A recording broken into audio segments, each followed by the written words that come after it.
Good morning guys! So, bakit ako hindi nagkagayak? Kasi nga, day off. Diba? Day off na 5 araw natin pinasok. Ngayon lang naka-day off. Ay, magkakape tayo maya-maya. So, kwento ko lang guys, no? Halos kami dito sa dorm namin. 10 kami Pinoy.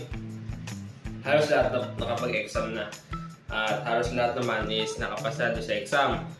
Ngayon, ano nga ba ang perks pag naipasa mo yung exam sa company namin? Hindi naman siya exam na rated na para kang nasa school. Ano siya, assessment siya, hands-on, kung paano yung ginagawa mo doon sa department mo, doon sa machine mo. At paano yung checklist, siyempre yung machine may checklist yan. Kung nasa magandang kondisyon ba yung machine bago nyo gamitin sa shift nyo. So ayun, naipasa namin yun. Halos lahat kami dito. Tapos, pag naipasa nyo na yun, magkakaroon kayo ng OT. Although magkaka-OT naman kayo kahit hindi nyo yun naipasa, pero hindi ganun kadami, kagaya ng pagpasado na kayo. So ang OT ay, makikita nyo sa schedule na ibibigay sa inyo, yun ay color green. Sa company namin ha, yun ay A, R, at 12.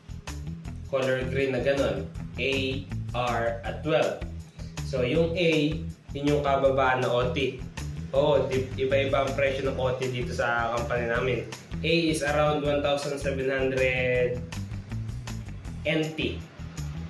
NT yan ha.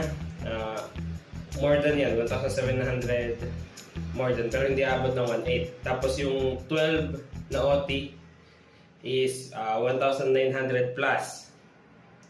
And then, yung kalakihan is yung color blue. Hindi pala green yun na, yung R.